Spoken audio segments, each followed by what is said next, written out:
Assalamualaikum warahmatullahi wabarakatuh. Apa kabar anak bapak semuanya? Mudahan kalian dalam keadaan sehat sehingga bisa mengikuti pembelajaran ini dengan baik. Baik, sebelum pembelajaran kita mulai, marilah kita berdoa agar apa yang kita pelajari pada pagi hari ini bisa bermanfaat. Berdoa, mulai. Terima kasih. Pada materi kali ini adalah pendalaman materi tema 1, Selamatkan Makhluk Hidup. Seperti biasa, Bapak selalu mengingatkan pada kalian untuk melakukan pembiasaan di rumah. Di antaranya adalah membantu orang tua dan membaca surah-surah pendek yang sudah diprogramkan oleh madrasah. Pada kali ini, pembelajaran 1, perkembangbiakan tumbuhan secara generatif. Apa sih yang dimaksud dengan perkembangbiakan tumbuhan secara generatif itu? Perkembangbiakan generatif adalah perkembangbiakan yang terjadi melalui peleburan sel kelamin jantan dan sel kelamin betina. Alat kelamin tumbuhan adalah bunga. Bunga memiliki benang sari atau alat kelamin jantan dan putik alat kelamin betina. Coba perhatikan gambar berikut ini. Nah, di dalam bunga ini yang berwarna kekuning-kuningan ini dinamakan dengan benang sari, sedangkan yang di ujung bunga inilah yang dinamakan dengan putik.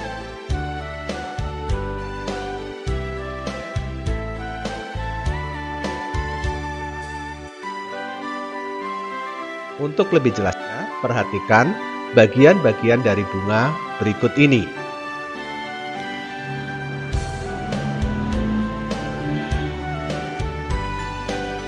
Sudah cukup jelas?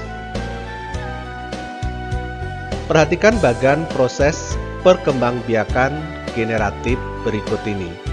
Perkembangbiakan generatif pada tumbuhan. Pada mulanya, tumbuhan baru akan tumbuh menjadi tumbuhan dewasa. Tumbuhan dewasa berbunga dan menghasilkan biji kembali. Terjadi peristiwa penyerbukan, yaitu serbuk sari jatuh di kepala putik. Nah, disinilah serbuk sari. Kemudian serbuk sari ini jatuh di kepala putik di sini, maka ini dinamakan dengan penyerbukan. Terjadi peristiwa penyerbukan, yaitu serbuk sari atau sel kelamin jantan melebur dengan sel telur atau sel kelamin betina. Lalu terjadi pembuahan menghasilkan zigot di sini. Kemudian zigot tumbuh menjadi embrio atau tunas tumbuhan di dalam biji. Biji berada di dalam buah.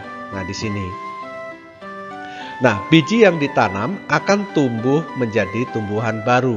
Ini adalah proses perkembangbiakan secara generatif. Berikutnya adalah macam-macam penyerbukan. Yang pertama, penyerbukan sendiri. Yang kedua, penyerbukan tetangga. Yang ketiga, penyerbukan silang. Yang keempat adalah penyerbukan bastar. Untuk lebih jelasnya, perhatikan gambar berikut ini. Yang pertama adalah penyerbukan sendiri. Apa yang dimaksud dengan penyerbukan sendiri? Penyerbukan sendiri adalah jika serbuk sari jatuh di kepala putik pada bunga yang sama. Perhatikan gambar berikut ini. Nah, pada bunga berikut ini terdapat benang sari dan kepala putik. Jika serbuk sari ini jatuh di kepala putik pada bunga itu sendiri, inilah yang dinamakan dengan penyerbukan sendiri. Yang kedua, penyerbukan serumah atau penyerbukan tetangga. Penyerbukan serumah atau penyerbukan tetangga terjadi jika serbuk sari jatuh di kepala putik pada bunga yang masih satu tumbuhan. Misalkan, di dalam tumbuhan ini, satu tumbuhan ini terdapat 2 buah bunga.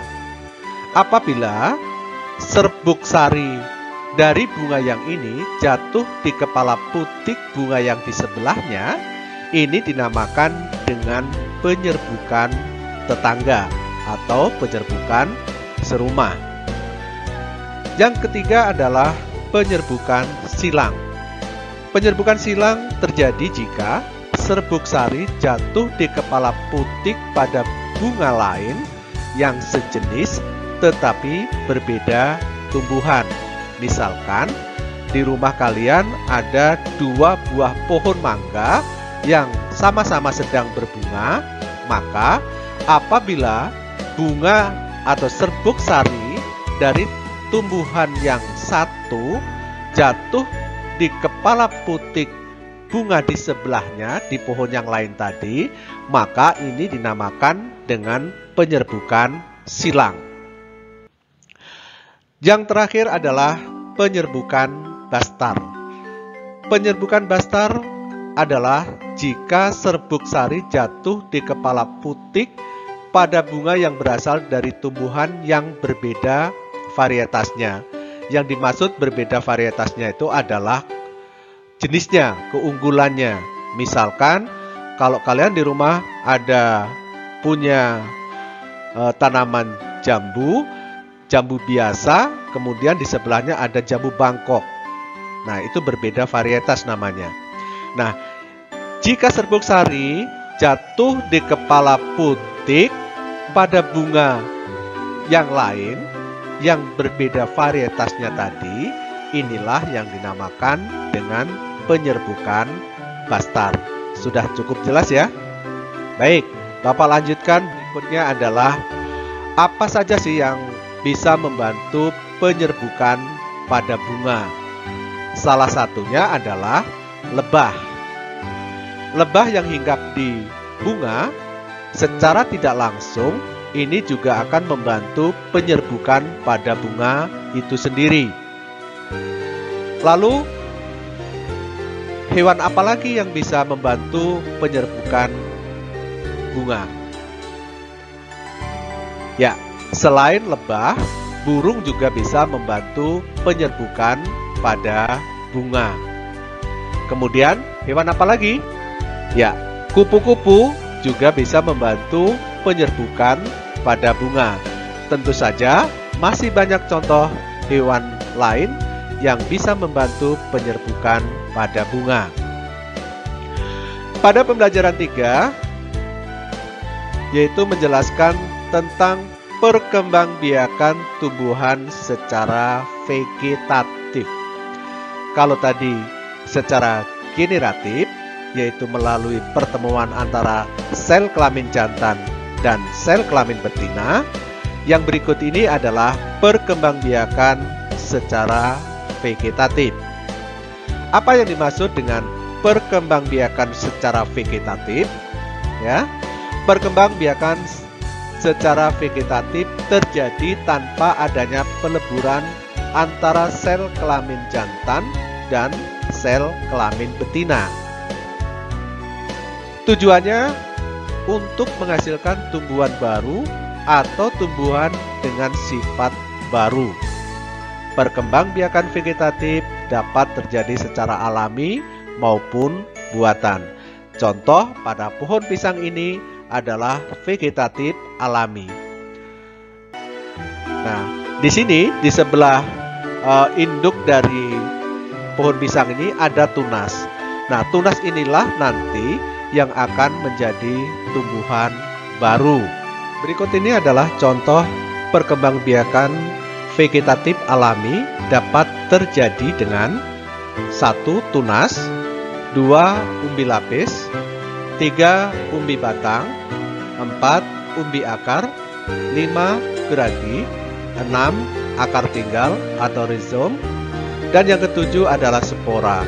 Untuk contoh-contoh tumbuhan yang masing-masing berkembang biak tersebut nanti bisa dijadikan sebagai tugas kalian untuk mencari apa misalnya tumbuhan yang berkembang biak dengan tunas. Kemudian apa contoh tumbuhan yang berkembang biak dengan akar tinggal. Nanti Bapak akan memberikan tugas mencari perkembangbiakan vegetatif alami pada masing-masing tumbuhan tersebut.